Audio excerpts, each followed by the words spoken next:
하나님 말씀 사도행전 28장 1절로 10절까지 말씀입니다.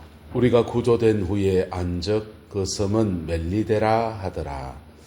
비가 오고 날이 차매 원주민들이 우리에게 특별한 동정을 하여 불을 피워 우리를 다 영접하더라. 바울이 나무 한 묶음을 거두어 불에 넣으니 뜨거움으로 말미암아 독사가 나와 그 손을 물고 있는지라. 원주민들이 이 짐승이 그 손에 매달려 있음을 보고 서로 말하되 진실로 이 사람은 살인한 자로다. 바다에서는 구조를 받았으나 공의가 그를 살지 못하게 함이로다 하더니 바울이 그 짐승을 불에 떨어버리며 조금도 상함이 없더라. 그들이 그가 붙든지 혹은 갑자기 쓰러져 죽을 줄로 기다렸다가 오래 기다려도 그에게 아무 이상이 없음을 보고 돌이켜 생각하여 말하되 그를 신이라 하더라. 이 섬에서 가장 높은 사람 보를리오라는 이가 그 근처에 토지가 있는지라. 그가 우리를 영접하여 사흘이나 친절히 머물게 하더니 보볼리오의 부친이 열병과 이질에 걸려 누워있거늘 바울이 들어가서 기도하고 그에게 안수하여 낫게 하매 이러므로 섬 가운데 다른 병든 사람들이 와서 고침을 받고 후한 예로 우리를 대접하고 떠날 때에는 우리 쓸 것을 배에 실었더라. 아멘. 오늘 멜리데섬의 놀라운 부흥의 역사가 우리 교회 안에서도 온전히 이루어지게 되기를 예수님의 이름으로 축복하고 소망합니다. 사도 바울과 이 일행은 근 300명 가까운 인원들이었습니다. 배를 항해에다가 난파를 당해서 이제 멜리데 섬에 도착하게 되었는데 멜리데 섬에서 그들은 놀라운 하나님의 은혜와 영광의 역사를 경험하게 되었어요. 먼저는 사도 바울이 먼저 일어난 이적입니다. 손에 독사가 물었는데 그 독사 물렸는데도 죽지 아니한 겁니다. 사람들은 공의가 저 사람 죽일 거다라고 했는데 계속 살아있으니까 뭐라고 말합니까? 그를 뭐라고 한다고요? 신이다 이랬어요. 신적인 능력을 가진 존재구나. 보통은 죽거나 붓거나 독을 빼낸다고 막 그러지 않습니까? 그런데 그게 안 되니까 저 사람은 신적인 능력을 가진 존재 혹은 신이다 이렇게 말했습니다. 여러분, 예수 안에 있는 사람들은 이 세상 가운데 신적인 존재입니다. 할렐루야. 신적 존재입니다. 할렐루야. 저와 여러분 누가 계십니까? 성령님이 계셔요. 성령님이 계셔서 성령 안에서 하나님의 능력이 나타나는 아름다운 통로인 겁니다. 근데 하나님의 능력은 어떻게 역사하느냐? 첫 번째는 따라서 내 안에서 역사합니다. 첫 번째는 내 안에서 역사해요. 그래서 첫 번째 하시는 구원의 은혜를 주시고 그 다음 내 안에서 역사하면서 나를 변화시키는 역사부터 시작됩니다. 내 안에서 나의 성품, 인격, 죄성 이런 거 다 뜯어고치는 작업들이 시작돼요. 이게 내가 알곡이 되는 과정이에요. 할렐루야. 내가 알곡이 되어지면요 나를 통해서 다른 사람에게 역사하기 시작합니다. 다른 사람에게. 근데 내가 덜 됐는데 다른 사람에게 역사하기 시작하면 그걸 뭐라 그러느냐. 옛날 어르신들 말씀에 선무당이 사람 잡는다고. 역사합니다. 하나님 역사하셔요. 그런데 덜 된 사람이 남을 섬지려 하다 보니까 여러 가지 부작용들이 생겨나는 거예요. 이게 성령 사역을 하든지 복음을 전하든 무슨 일을 하든지 간에 일어나는 현상들입니다. 그래서 근데 그거 하면서 내 자신의 연약함을 이렇게 보고서 다시 십자가 앞에 서고 이러다 보면 점점 더 완숙한 사역으로 펼쳐가서 정말 세상 속에서 그렇게 신으로 쓰임받는 하나님의 영을 가진 사람으로 쓰임받는 세상 사람들 보기에 신이지요. 이게 꼭 은사의 영역만 그런 게 아니에요. 한동대학을 설립할 때 그 총장님께서 얼마나 고초를 겪습니까? 미국에서 박사학위 받고 제가 전공한 금속공학 박사예요. 그래서 포항에 포철하고도 잘 맞지요. 그래서 그 박사님이 와서 거기 와서 학교를 세우려고 하는데 재단 이사장하고 학교를 세우려고 하는 총장이 비전이 다른 겁니다. 재단 이사장님은 유봉사람 회장님으로서 그냥 이렇게 지역사회에 이바지하고 포항 땅의 인재들을 이렇게 제대로 4년대 대학이 포항에 없으니까 포항공대 외에는 없는데 포항공대는 너무 어려운 학교고 조금 쉬운 학교를 하나 둬서 포항에 있는 인재들을 이렇게 외부로 유출하지 않고 4년대 대학에 진학할 수 있는 길을 터주려고 뭐 그랬겠죠. 그래서 고만고만한 학교를 세우기 원했는데 이 총장님은 비전이 너무 큰 겁니다. 하나님이 준 거룩한 비전. 그래서 포항 땅에 정말 기독교 대학을 세우고 싶다. 한국의 기독교 대학 이화여대, 연세대학교, 계명대학교, 곳곳에 신학교도 있고 그 기독교 대학이 있지만은 그 대학이 기독교적 이상과 비전을 다 잃어버렸다라고 생각했고 실제로 그런 일이 많고요. 그래서 정말 기독교 정신을 가진 그런 대학을 세우고 싶다라는 마음을 가지고 대학을 설립합니다. 비전이 달라요.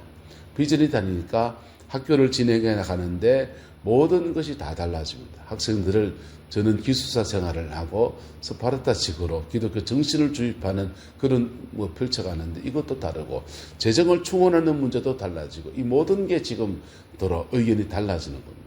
그래서 그 갈등들 때문에 그분 심지어 감옥에도 가고 포항 지역에 있는 사람들은 내 자식을 대학교 보내야 되는데 한동대학교 수준이 너무 높아서 내 아들 못 보내고 서울서 내려와 사람을 채워가니까 그런 데 대한 불만도 생기고 그런 갈등의 중심에서 그분 감옥 가고 고생 무지했습니다. 그런데 그 믿음의 여정을 쭉 걸어갈 때 서울에 이제 온누리교회가 많이 도왔고 한국교회가 많이 도와서 좋은 대학이 그렇게 세워졌습니다. 그리고는 그분의 비전과 그분의 꿈을 이루어가는 아름다운 학교로 자리매김되었습니다. 신적인 사람인 겁니다. 할렐루야? 신적인 사람인 것입니다. 불굴의 투지와 그냥 은사가 있는 건 은사 있는지 모르겠지만은 그런 역사가 아니어도 우리에게 부르심의 자리에서 우리 모두는 신적인 존재인 것입니다. 할렐루야? 신적인 존재로 각자의 삶의 자리 안에서 복되게 쓰임받고 세워지게 되기를 예수님의 이름으로 축복합니다. 목회자는 목회의 영역에서 신적인 존재로 그렇게 복되게 쓰임받고 경제인은 경제의 영역에서 그렇게 쓰임받고 정치인은 정치의 영역에서 우리 장로님은 학교 선생님, 교사 선생님이니까 교사 선생님은 학교에서 기독교 정신으로서 그렇게 신적인 사람으로 그렇게 쓰임받는 은혜가 있게 되기를 예수님의 이름으로 축복합니다. 저는 그 서강대학교를 보면서 캐톨릭이 세운 학교거든요. 그 교수님들이 반은 그냥 일반 박사학위 받은 그런 분들이고요. 반은 신부님이신데 그 전공을 전공하게 합니다. 신부님이신데 세속 학문을 전공하게 해서 그거 방면에 이제 박사를 받고 자격을 갖추어서 강단에 세우시는 거예요. 그래서 서강대학교의 학풍은 좀 묘한 게 있습니다. 그냥 경제를 논하는데 거기에 캐톨릭적인 신학 관념들이 거기 들어와 있어요. 세계관이 거기 들어와 있습니다. 그래서 서강학파라고 하는 독특한 학문의 세계를 펼쳐갑니다. 저는 복음이 이 땅에 와서 해야 될 일이 오늘 시대 이거라고 생각합니다. 복음을 땅 가운데 사람의 영혼을 건지는 그런 역사에 쓰임받는 거 그거 필요해요.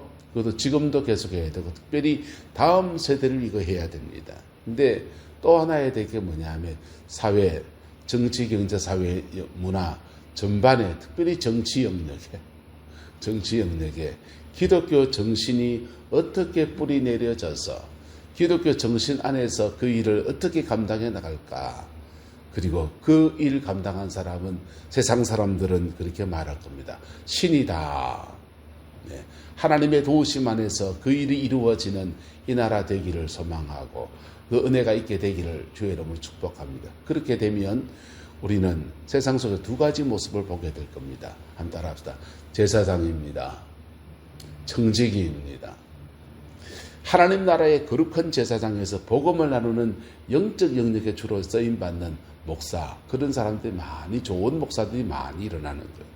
그리고 세상의 다양한 방면에 정치, 경제, 사회, 문화, 교육 전반에 기독교 정신으로 이것을 이렇게 풀어가고 새로운 세속 문화 안에서 복음의 아름다운 풀이를 만들어가는 그 은혜의 역사들이 이루어질 거예요. 문화계에서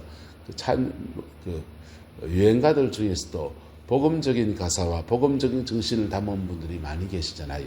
윤복 씨가 불렀던 여러분이란 노래. 여러분이란 노래는 사실은 영어 가사는 복음성가입니다.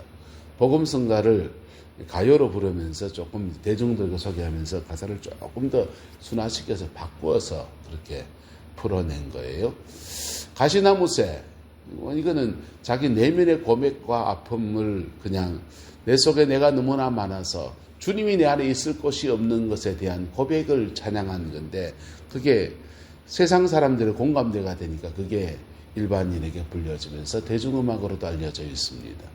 넘나들면서 복음과 이 세상을 넘나들면서 그렇게 아름답게 사역하는 분들이 오늘날도 계시지요. 그 정신이 정치, 경제, 사회, 문화에 이렇게 퍼져가면 이 나라에 이런 계엄 같은 사태가 있겠습니까? 그런 분들을 세상 사람은 뭐라 한다고요? 신이다라고 하는 겁니다. 우리는 신실한 그리스도인이라고 하는 것입니다. 그 아름다운 역사 있게 되기를 예수 이름으로 축복하고 소망합니다. 자, 그 다음에 보볼리오라는 처음에 추장 되시는 분이 토지가 있는데 그를 영접해서 사흘이나 친절하게 머물게 했다 했습니다.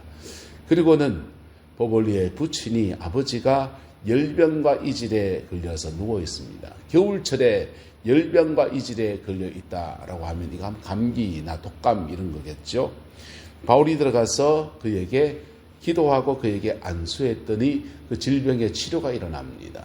신유의 역사가 이 섬 가운데 풀어지기 시작합니다. 그랬더니 섬 가운데 다른 병든 사람들이 와서 고침을 받고 많은 사람들이 고침을 받습니다.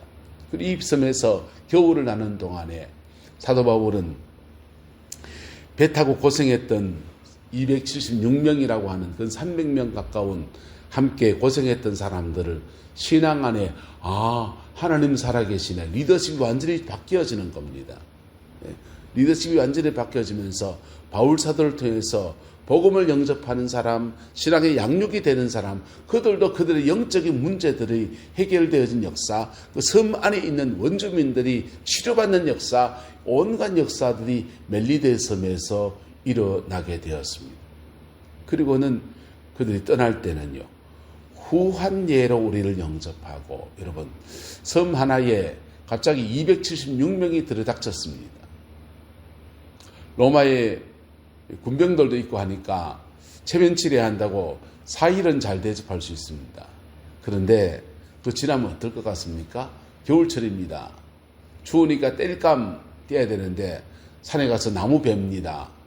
276명이 떳떳하게 지내려고 하면 나무를 얼마나 베야 되겠습니까? 자원은 한정되어 있는데 갑자기 객지구 276명이 들어닥쳐서 그들과 원주민들과 함께 동거 생활해야 되는데 그 쉬운 문제 아니거든요. 276명의 난민이 갑자기 막 어떤 섬에 제주도쯤에 들어왔다 합시다. 그 어떻게 하겠습니까? 그냥 며칠 그냥 잘 대접하는 거하고 겨울날 동안 계속 좋은 관계 안에 있는 것은 쉬운 문제 아니에요. 그런데 그 모든 중심에 누가 있습니까? 바울 사도가 있었습니다. 할렐루야. 바울 사도가 그 섬의 어려운 사람들에게 복음을 나누고 복음 안에 있는 하나님의 능력을 나눌 때 저 사람 신이다. 자기만 건진받느냐 아니고 그래서 독사에 물려 죽지도 않네. 이 정도가 아니고 신이다 하는 그 신적인 사람이 자기들의 질병을 치료하고 죄 문제를 해결하고 사단의 결박등을 끊어내고 복음 안에서 신앙 안에서 서로 함께 더불어 살아가는 진리를 함께 나누어 갈 때 모자란 것들은 이때 어떻게 하시겠어요? 하나님이 여호와 일에 공급하시는 역사가 일어납니다. 모자란 듯한데 계속해서 하나님이 다양한 공급하심 안에서 이 겨울을 지내갑니다. 섬 사람들에게 피해가 되지 않고 유익하고 그 섬의 객식구가 된 276명에게도 큰 유익함이 있는 상생의 은혜가, 그 아름다운 역사가 이 섬 가운데 일어났습니다. 그리고는 그들은 로마로 가서 하나님의 나라 일을 이루어 갑니다. 아마 백부장이니까 100명의 군사와 함께 갔겠죠. 100명의 군사들이 이 바울로부터 받은 이 은혜, 바울 사도를 통해 받은 이 혜택들을 가슴에 이렇게 새겼을 거예요. 그리고 이것들을 로마에 가서 자기와 동력했던 군병들, 군사들의 이걸 나누었습니다. 그러면 바울 사도가 로마에 사역하는데 굉장한 큰 디딤돌이 되어지는 겁니다. 하나님은 이스라엘 백성이 가나안 땅에 들어가기 전에 모압 평야를 먼저 주셨어요. 그리고 모압 평지에서 모세를 통해서 신명기 말씀 3편의 설교가 있습니다. 3편의 설교를 풀어내면서 그들을 광야 생활을 통해 이렇게 다져지고 고생했던 거 다 추스립니다. 그리고는 가나안 의식을 가지고서 가나안에 들어가게 그렇게 해주셨습니다. 오늘 사도 바울에게는 아마도 로마로 들어가기 전에 그 섬에서 지금까지 감옥 생활하고 죄수의 몸으로 끌려가면서 잃어버렸던 리더십들, 그 2년이었거든요. 2년 동안 그냥 낮아진 모든 자존감들을 회복시키시고, 그리고 성령의 능력 안에서 주의 사역을 감당하는 것을 실습하는 아름다운 장으로 이 멜리데를 사용했을 수 있습니다. 사도 바울은 실습의 장이고, 그 영혼들에게는 구원의 역사이고, 질병에 고통받는 사람에게는 신유의 역사이고, 그리고 이 섬에, 멜리데 섬에 주님이 원하시는 아름다운 부흥의 역사가 일어나게 된 것입니다. 우리 내남 제일교회 안에도 이 은혜가 풀어지게 되기를 예수님의 이름으로 소망하고 축복합니다. 영혼을 건지고 생명을 살려내고, 그리고 고통과 어려움 중에는 사단에게 결박당한 영혼들을 건져내는 아름다운 인들이 우리 교회 안에, 이 동네 안에 가득해서 이 땅을 부흥시키는 이 멜리데스의 부흥이 우리 내남 제일의 부흥이 되기를 주님의 이름으로 축복하고, 그 일의 수종들은 저와 여러분 되기를 예수님의 이름으로 축원합니다. 기도하겠습니다. 좋으신 아버지 하나님, 주님의 은혜와 사랑을 감사합니다. 날마다 예수 그리스도 그 이름으로 승리하는 저희들 되게 인도하여 주시고, 그리스도의 영광이 이곳에 머물러서 멜리데의 부흥이, 이 내남 땅의 부흥이 되게 하여 주옵소서. 이조 1, 2, 2일이 중심으로 해서 아버지 하나님, 이 내남면 지역에 복음이 제대로 풀어지며, 아버지 하나님, 마음 상한 영혼들, 갈 바를 알지 못하는 영혼들, 사단에게 결박당한 영혼들, 아버지의 지옥을 향해 달려가는 가슴 아픈 영혼들의 사연들이 십자가 보혈의 능력으로 모두 풀어지고 정결케 새롭게 온전케 되어지는 은혜 역사 있게 축복하여 주옵소서. 여호와께서 온전한 은혜와 사랑으로 함께해 주시길 원합니다. 예수님의 이름으로 축복하며 기도드리옵나이다. 아멘.